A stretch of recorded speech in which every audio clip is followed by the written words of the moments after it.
जय हिंद दोस्तों, कैसे हैं आप लोग। आशा करता हूं कि आप लोग अच्छे ही होंगे।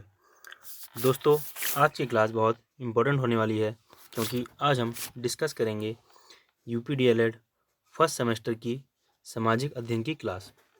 सामाजिक अध्ययन यानी दोस्तों सोशल स्टडीज़ की क्लास आज हम डिस्कस करेंगे। दोस्तों, आज हमारा चैप्टर 1 का पार्ट 3 होने वाला है। इससे पहले मैं चैप्टर 1 के 2 पार्ट 1 और पार्ट 2 प्लेलिस्ट में डाल चुका हूँ।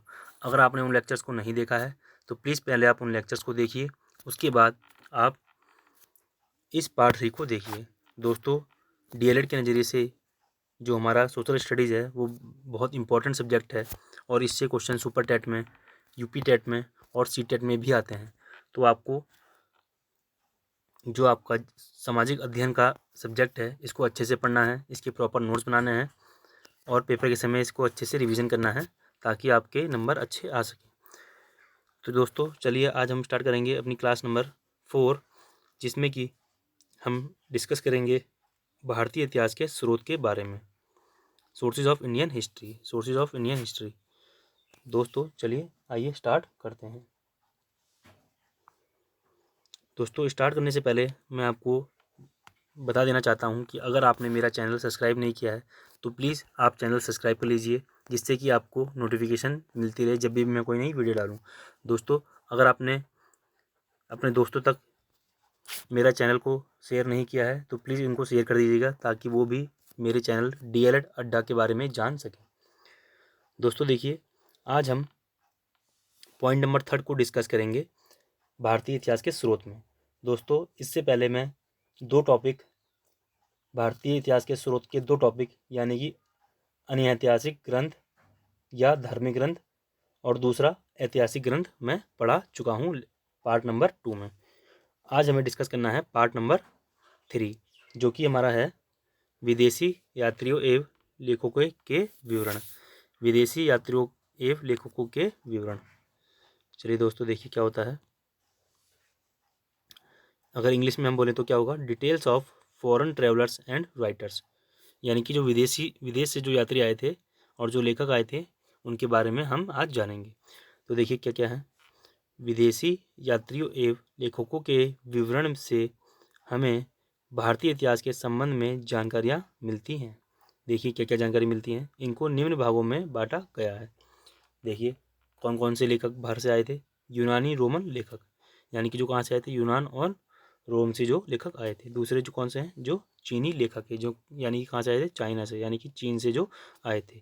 तीसरे हैं तिब्बती लेखक, यानी कि जो कहाँ से आए थे, तिब्बत से आए थे, तिब्बत के पठार से आए थे। चौथे हैं अरबी लेखक, यानी कि जो कहाँ से आए थे, अरब से आए थे। तो हमें इन 4 लेखकों के बारे में अच्छे से पढ़ना है।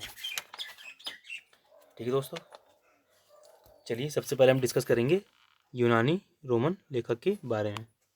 चलिए आइए दोस्तों देखिए,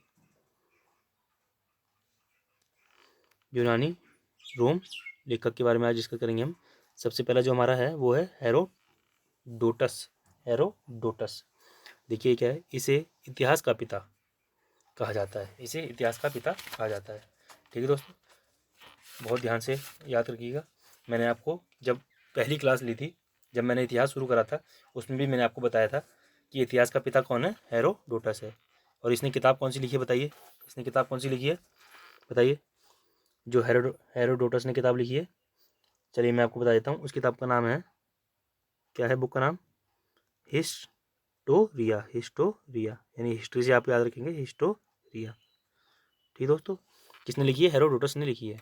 आइए इसे इतिहास का पिता कहा जाता है। इनकी पुस्तक ये है, देखिए, हिस्टोरिका में 5वीं शताब्दी ईसा पूर्व, यानी ईसा के जन्म से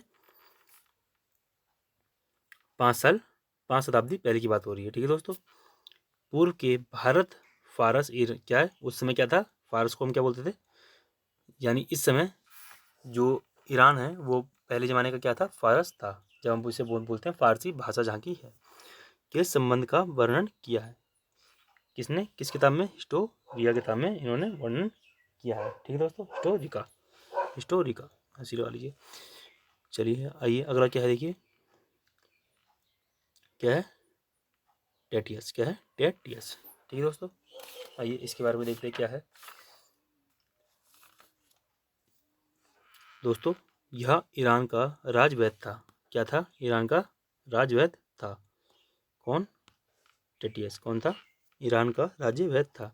भारत के संबंध में इसका विवरण अविश्वसनीय है। क्या है? अविश्वसनीय है। चलिए दोस्तों अगला देखिए, मेगास्थनीज, वेरी इंपॉर्टेंट। क्या है? मेगास्थनीज। ठीक है दोस्तों, देखिए ये क्या था?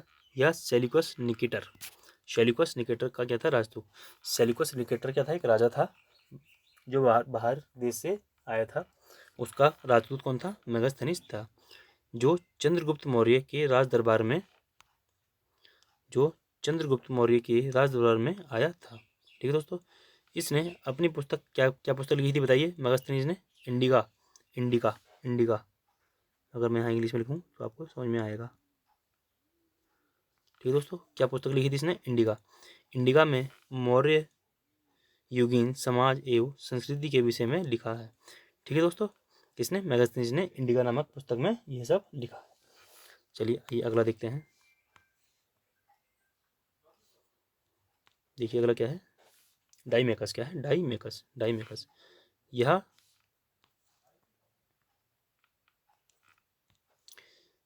डाइमेकस यह सीरियन नरेश, देखिए क्या नाम है इसका? आंतीयोकस। आंतीयोकस। आंतीयोकस। ठीक है दोस्तों, आंतीयोकस। ये कुछ नहीं है आपका, इसको हटा दीजिएगा। क्या है? आंतीयोकस। आंतीयोकस। आंतीयोकस। ठीक है दोस्तों, यहाँ पर मात्रा है आंतीयोकस। चलिए देखिए क्या नाम था इसका? यांतीयोकस। यहाँ पर मात्रा है आंतीयोकस। यह सीरियन नरेश यांतीयोकस का क्या था? राजदूत था। किसका था? यांतीयोकस। जो कौन था? सीरिया का जो नरेश था, यानी सीरिया का जो राजा था, उसका क्या था? ये राजदूत था, जो बिंदुसार के राज दरबार में आया था। किसके राज दरबार में आया था बताइए? बिंदुसार। बिंदुसार के राज दरबार में आया था। इसका विवरण भी मौर्य युग से संबंधित है। इसका संबंध भी किससे है बताइए? मौर्य युग से ही संबंधित है। अगला देखिए कौन है? टॉमली। कौन है? टॉमली। कौन है? टॉमली। इसने दूसरी शताब्दी में भारत का भूगोल नामक पुस्तक लिखी। इंपॉर्टेंट है, फिर से आप इसको और टिक मार सकते हैं तो, कि अगर आपसे पूछेगा भारत का भूगोल नामक पुस्तक किसने लिखी, तो किसने लिखी बताइए? टॉमली ने लिखी। चलिए आइए आगे देखते हैं। अगला है प्लिनी। क्या है? प्लिनी। देखिए प्लिनी क्या है?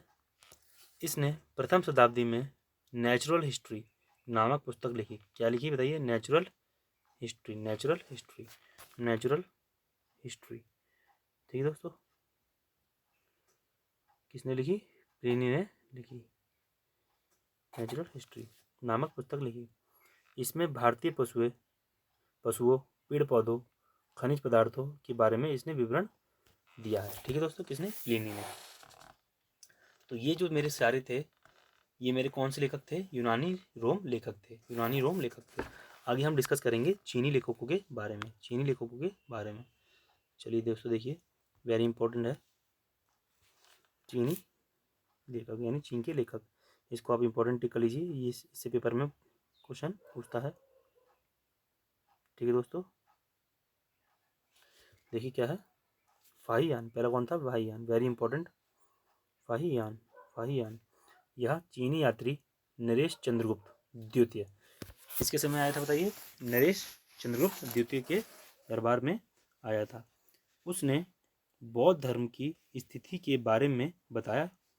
ठीक है दोस्तों, उसने बौद्ध धर्म की स्थिति के बारे में बताया और मध्य प्रदेश की संस्कृति के बारे में वर्णन किया। किसने? फाहियान ने किया।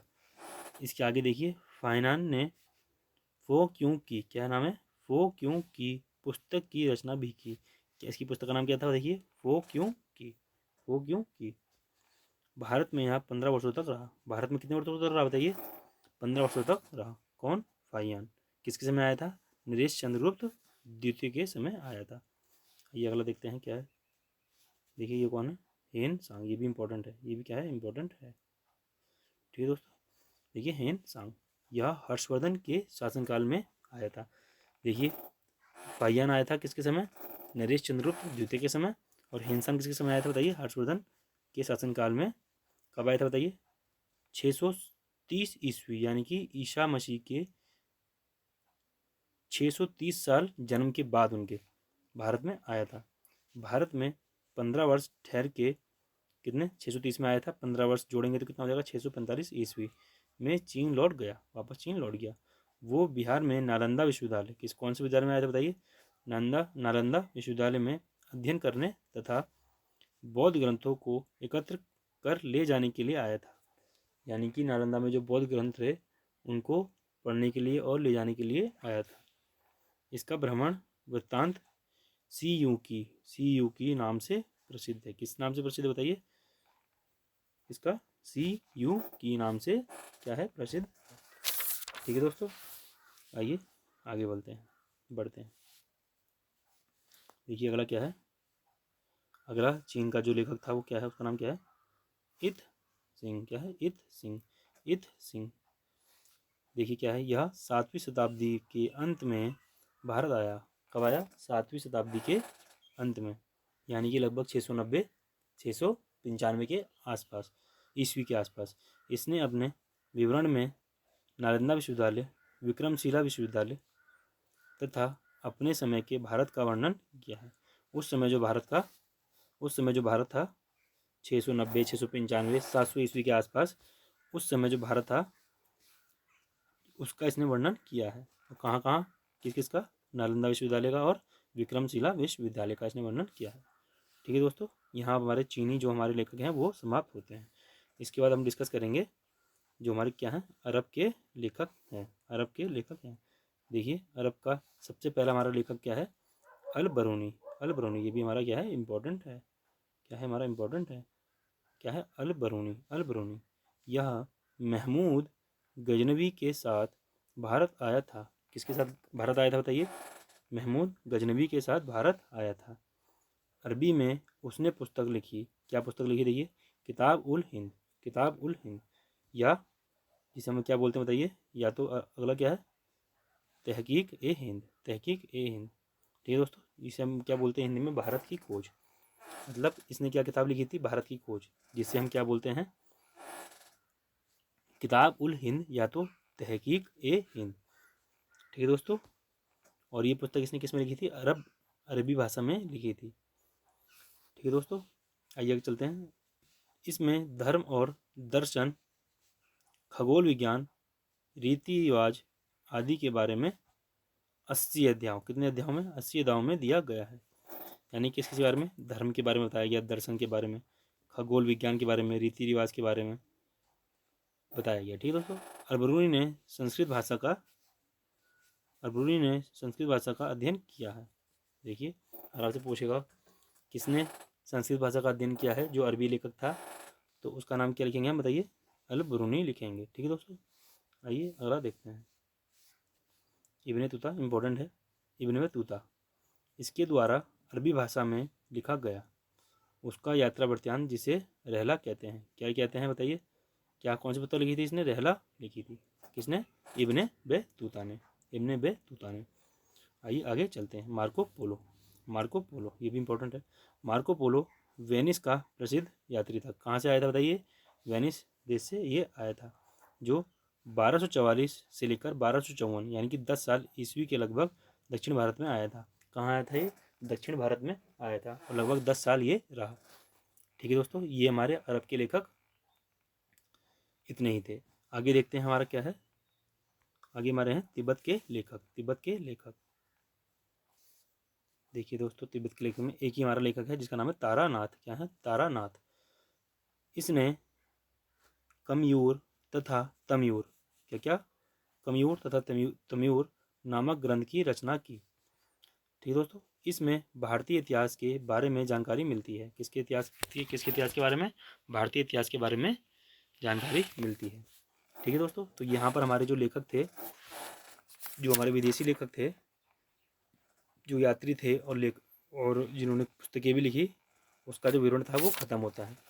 इसके बाद जो किताबें मिली हैं दोस्तों, जो अभिलेख मिले हैं चट्टानों में या दीवार पे, उनके बारे में हम डिस्कस करेंगे, जो कि हमारा क्या है, पॉइंट नंबर 4 है। ठीक है दोस्तों, आइए देखते हैं। फर्स्ट सेकंड थर्ड हमारे हम कंप्लीट कर चुके हैं, जो कि हमारे क्या थे, स्रोत थे, भारतीय इतिहास के स्रोत थे। पहला था अनैतिहासिक ग्रंथ और धार्मिक ग्रंथ, दूसरा था ऐतिहासिक ग्रंथ, ये मैंने पार्ट नंबर 2 में ख़त्म किए थे। थर्ड पार्ट मैंने अभी अभी ख़त्म किया, विदेशी यात्रियों एवं लेखकों का विवरण। फोर्थ जो है पुरातत्व संबंधी सामग्री, पुरातत्व संबंधी सामग्री, जिसमें कि हम अभिलेख या शिलालेख के बारे में डिस्कस करेंगे, वो हम अब पढ़ेंगे। देखिए क्या है,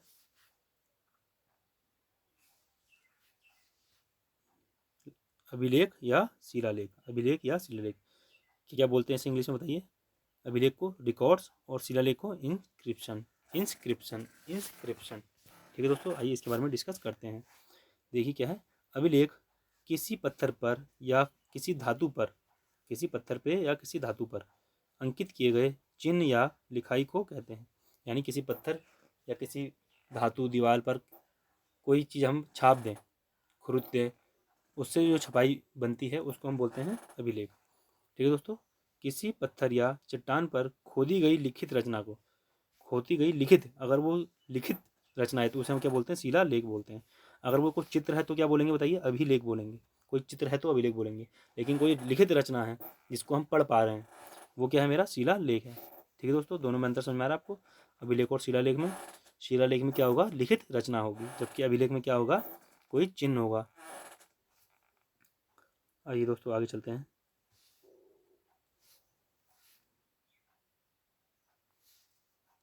चलिए दोस्तों देखिए, वेरी इंपॉर्टेंट क्वेश्चन, आप इसको नोट कर सकते हैं।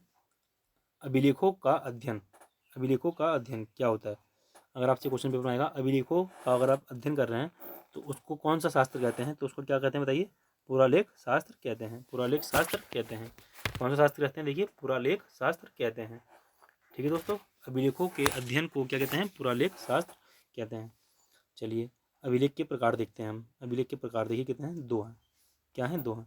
पहला क्या है देखिए, देसी अभिलेख, क्या है, देसी अभिलेख, देसी अभिलेख। दूसरा क्या है, विदेशी अभिलेख, विदेशी अभिलेख। यानी कि जो देश में जो बने हुए अभिलेख हैं उन्हें हम देसी अभिलेख, जो विदेश में बने हुए अभिलेख हैं उन्हें विदेशी अभिलेख। देसी अभिलेख में क्या क्या आएंगे देखिए, अशोक के अभिलेख, अशोक के अभिलेख, अशोक के अभिलेख। और दूसरा क्या है, अशोक के पश्चात अभिलेख, अशोक के मरने के बाद, उसका साम्राज्य खत्म होने के बाद जो अभिलेख मिले उनको हम बोलते हैं अशोक के पश्चात अभिलेख। चलिए आगे चलते हैं।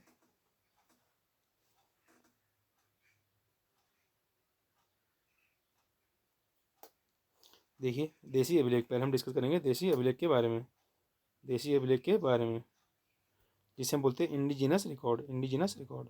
क्या बोलते हैं, इंडिजिनस रिकॉर्ड। अभी हमने पढ़ाई कितने तरीके होते हैं, दो तरीके, अशोक के अभिलेख और अशोक के पश्चात अभिलेख। तो पहला टॉपिक हम डिस्कस करेंगे अशोक के अभिलेख, अशोक के अभिलेख। देखिए इसमें क्या है, मौर्य वंश के महान सम्राट अशोक ने कलिंग युद्ध के बाद युद्ध ना लड़ने की घोषणा की। कौन से युद्ध के बाद, कलिंग युद्ध के बाद। कौन से युद्ध के बाद, कलिंग युद्ध के बाद उसने ना लड़ने की घोषणा की। क्योंकि उसने बहुत सारा खून देखा और बहुत ज़्यादा लड़ाई युद्ध देखा, तो उसने बोला अब इसके बाद से मैं कोई भी युद्ध नहीं लड़ूंगा। और संपूर्ण समाज में शांति खुशहाली के लिए कई अभिलेख एवं शिलालेख लिखवाए, है ना, किसने, अशोक ने। ये अभिलेख ब्राह्मी एवं खरोष्टी लिपि में लिखे गए हैं। देखिए किसमें, ब्राह्मी और खरोष्टी, ब्राह्मी और खरोष्टी, इन लिपियों में ये लिखे गए हैं, किसके, अशोक के अभिलेख। ठीक है दोस्तों, आइए अगला देखते हैं। अगला हमारा है अशोक के पश्चात अभिलेख। ये भी कितने हैं देखिए, दो प्रकार के अभिलेख प्राप्त हुए हैं। अब अशोक के पश्चात जो अभिलेख हैं वो भी मेरे कितने हैं, दो प्रकार के अभिलेख प्राप्त हुए हैं। आइए देखते हैं वो कौन कौन से दो मेरे प्रकार के अभिलेख हैं। देखिए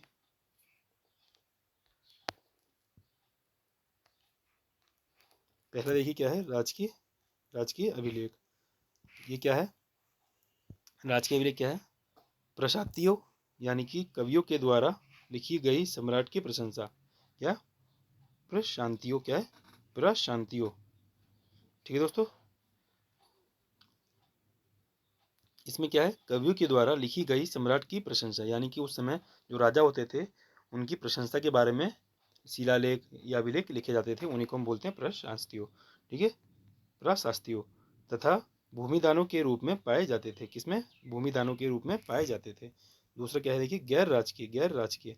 पहला राजकीय, दूसरा गैर राजकीय, यानी कि सरकारी। क्या है? सरकारी। इसमें क्या है? इसमें सामाजिक, धार्मिक एवं राजनीतिक स्थिति के बारे में बताया जाता था। किसमें? इसमें सामाजिक, समाज की क्या स्थिति है, उसकी राजनीतिक स्थिति क्या है, धार्मिक स्थिति क्या है, क्या चल रहा है, इन सब के बारे में ऐसे ऐसे अभिलेख बनाए जाते थे। ठीक है दोस्तों। राजकीयों में सम्राट की प्रशंसा और गैर राजकीयों में सामाजिक, धार्मिक और राजनीतिक स्थिति के बारे में बताया जाता था। ठीक है दोस्तों, आइए आगे चलते हैं। अब हम डिस्कस करेंगे विदेशी अभिलेख। अभी तक हमने देशी अभिलेख पढ़े। ठीक है दोस्तों, इसके बाद हम पढ़ेंगे विदेशी अभिलेख। देखिए विदेशी अभिलेख में क्या है? Foreigner records, foreigner records, foreigner records, English में क्या बोलते हैं? Foreigner records. जो मेरे देसी अभिलेख थे वो थे इंडिजिनस रिकॉर्ड्स, मैंने आपको पढ़ा दिया। और अब हम पढ़ेंगे विदेशी अभिलेख यानी कि फॉरेन रिकॉर्ड्स। विदेशी अभिलेखों में एशिया माइनर का क्या है? बोगज कोई अभिलेख मुख्य है। एशिया माइनर का कौन सा बताइए? बोगज कोई, बोगज कोई अभिलेख मुख्य है। एशिया माइनर का बोगज कोई अभिलेख मुख्य है। इसमें वैदिक कालीन देवताओं का वर्णन है। कौन से देवताओं का वर्णन है बताइए? वैदिक कालीन देवताओं का वर्णन है और आर्यों के विषय में जानकारी है। किसमें? विदेशी अभिलेख के किसमें? एशिया माइनर के बोगज कई अभिलेख में वैदिक कालीन देवताओं का वर्णन है और आर्यों का वर्णन है, आर्यों का वर्णन है। चलिए दोस्तों, अब आगे चलते हैं। हम मुद्रा की बात करते हैं, मुद्रा की बात करते हैं। देखिए मुद्रा यानी कि कॉइन्स यानी कि सिक्के। ठीक है दोस्तों, सिक्कों के अध्ययन को क्या कहते हैं? मुद्रा शास्त्र कहते हैं। मुद्रा शास्त्र क्या हुआ? सिक्कों के अध्ययन को हम क्या कहते हैं? मुद्रा शास्त्र कहा जाता है। प्राचीन सिक्के सोना, चांदी, तांबा, कांसा, सीसा आदि के मिलते थे। किस किस के? देखिए सबसे अच्छा सोना का, फिर चांदी का, तांबा का, कांसा का और सीसा का मिलते थे। ये दोस्तों ये क्या है? मेरे सिक्के हैं, मुद्रा। आइए आगे चलते हैं। अब हम देखेंगे कि किस किस की कौन कौन सी मुद्राएं होती हैं। देखिए यूनानियों की मुद्राएं या यूनानियों की मुद्राएं। भारत पर यूनानियों के आक्रमण के बाद यूनानियों ने अपने क्षेत्र में यूनानी शासकों के नाम के सिक्के या मुद्रा जारी करी। यानी कि भारत पर जब यूनानियों ने आक्रमण कर लिया, उसके बाद यूनानियों ने अपने क्षेत्र के जो यूनानी शासक थे उनके सिक्के भारत में चलाए। ठीक है दोस्तों, जिसमें कि कितने? 30, कितने? 30 यूनानी सम्राटों का ज्ञान इसमें मिलता है। कितने शासकों का? यूनानी शासकों का 30 यूनानी शासकों का ज्ञान मिलता है। आइए इसके बाद देखते हैं क्या है सिथियन। क्या है? सिथियन या पार्थियन मुद्राएं। सिथियन या पार्थियन मुद्राएं। इसमें देखिए क्या है? मौर्य समाज के बाद भारत पर जिन विदेशी शक्तियों ने आक्रमण व शासन किया उनका पता। देखिए एक बार फिर पढ़ लीजिए। मौर्य साम्राज्य के बाद भारत पर जिन विदेशी शक्तियों ने आक्रमण व शासन किया उनका पता इन मुद्राओं से चलता है। इन मुद्राओं से चलता है। इनमें यूनानो शासक, यूनानी शासक क्या है? यूनानी शासक एवं पार्थियन का नाम मुख्य रूप से आता है। किस किस का नाम आता है? देखिए यूनानी एक तो, दूसरा पार्थियन शासकों का नाम मुख्य रूप से आता है। अगला हमारा क्या है? भारतीय शासकों की मुद्राएं। भारतीय शासकों की मुद्राएं। अब हम डिस्कस करेंगे भारतीय शासकों की मुद्राओं के बारे में। इसमें देखिए कौन कौन से हैं। पहला तो क्या है? मौर्य, दूसरा शुंग, तीसरा मालव, चौथा सातवाहन, पांचवा युद्ध, अगला पांचाल, इसके बाद गुप्त एवं वर्धन काल में शासकों ने अनेक प्रकार की मुद्राएं चलाई। ठीक है दोस्तों, मौर्य, शुंग, मालव, सातवाहन, युद्ध, पंचाल, गुप्त एवं वर्धन काल में शासकों ने अनेक प्रकार की मुद्राएं चलाई। ये कौन से सारे शासक थे? भारतीय शासक की मुद्राएं थी। ठीक है दोस्तों, आइए अगला देखते हैं हम क्या बात करेंगे। अभी तक बात कर रहे थे किसकी? सिक्कों की यानी कि कॉइन्स की। अब हम बात करेंगे हमारे स्मारकों की। किसकी? स्मारकों की। मुद्रा की बात हो गई है, अब हम बात करेंगे हमारे स्मारकों की। स्मारक को हम इंग्लिश में क्या कहते हैं बताइए? स्टैच्यूज। क्या कहते हैं? स्टैच्यूज। स्टैच्यू मतलब स्मारक। स्मारकों को दो भागों में बांटा जाता है। एक तो मेरे वही, फिर वैसे ही क्या है? देसी स्मारक। ठीक है दोस्तों, अगला क्या है? विदेशी स्मारक। क्या है? विदेशी स्मारक। देसी स्मारक और अगला क्या है? विदेशी स्मारक। देखिए हम डिस्कस करेंगे देसी स्मारक के बारे में। देसी स्मारक में देखिए क्या क्या है। देसी स्मारकों में हड़प्पा एवं मोहनजोदड़ो की खुदाई से प्राप्त अवशेष, तक्षशिला की खुदाई से प्राप्त कुषाणकालीन अवशेष। पहले तो क्या क्या मिले, देखिए हड़प्पा एवं मोहनजोदाड़ो में जो खुदाई हुई उससे प्राप्त अवशेष। अगले तक्षशिला की खुदाई से प्राप्त कुषाणकालीन अवशेष। इसके बाद झांसी से गुप्तकालीन देवगढ़ के मंदिर के अवशेष। झांसी से गुप्तकालीन देवगढ़ के मंदिर के अवशेष। और इसके बाद गुप्तकालीन देवगढ़ के मंदिर के अवशेष। इसके बाद कानपुर के भीतरगांव से प्राप्त ईंटों के मंदिर। कानपुर के भीतरगांव, कानपुर में एक क्या है, भीतरगांव क्या है, एक जगह का नाम है जहाँ से ईंटों के मंदिर प्राप्त हुए। इसके बाद अजंता की गुफाओं की चित्रकारी। अजंता की गुफाओं की चित्रकारी। नालंदा से तांबे की गुप्त की मूर्ति आदि क्या क्या है, ये सारे स्मारक हमारे देश में प्राप्त हुए, जो कि क्या है, सारे देसी स्मारक हैं। ये हमारे सारे के सारे जो हमारे देश के जो राजा थे, गुप्त थे, मौर्य थे, सातवाहन थे, वर्धन थे, इन सब ने इनको बनाया है। आइए अगला देखते हैं। अब अगला है हमारा विदेशी स्मारक। क्या है, विदेशी स्मारक। क्या हमारा विदेशी स्मारक, विदेशी स्मारक। कंबोडिया का भगवान विष्णु का मंदिर। कंबोडिया में क्या है, भगवान विष्णु का मंदिर है। ठीक है दोस्तों। इंडोनेशिया में अनेक स्थानों के नाम आज भी हिंदू परंपराओं के अनुसार रखे जाते हैं। ठीक है दोस्तों। कंबोडिया में भगवान विष्णु का मंदिर मिलता है और इंडोनेशिया में अभी भी आज भी हिंदू परंपराओं के अनुसार नाम रखे जाते हैं। ये जैसे कि गणेश हो गया, राम हो गया, ऐसे नाम अभी भी इंडोनेशिया में रखे जाते हैं। ये जो लोग हैं देखिए दोस्तों, ये जो लोग हैं रामायण को अपना आदर्श मानते हैं। कौन, इंडोनेशिया के लोग जो है रामायण को अपना क्या मानते हैं, आदर्श मानते हैं। जैसे कि हिंदुस्तान में हिंदू लोग रामायण को अपना आदर्श मानते हैं, ऐसे इंडोनेशिया में अभी भी रामायण को अपना आदर्श माना जाता है। यानी कि जब इनके यहाँ प्ले होते हैं तो उसमें ये रामायण का प्ले करते हैं, जिसमें कि सारे लोग मिलजुल कर उसमें पार्टिसिपेट भी करते हैं और उनको देखते भी हैं। अगला है मलाया में प्राप्त दिवाली में शिव। मलाया में प्राप्त दिवाली में शिव, पार्वती, गणेश एवं नंदी की मूर्तियां का मिलना। इसका क्या है,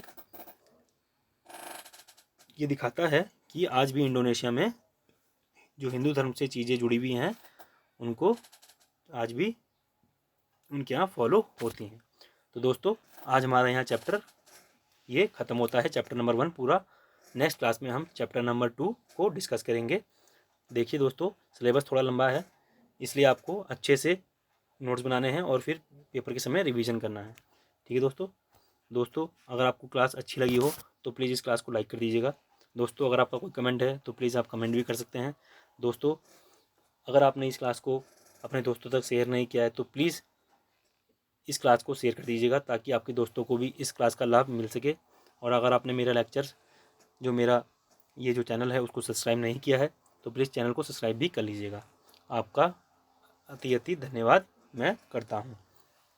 दोस्तों फिर मिलते हैं नेक्स्ट क्लास में, जिसमें कि हम चैप्टर 2 को डिस्कस करेंगे, जो कि है पृथ्वी पर जीवन कैसे प्रारंभ हुआ, उसके बारे में डिस्कस करेंगे। तब तक के लिए दोस्तों अपना बहुत ध्यान रखिएगा। जय हिंद, बाय।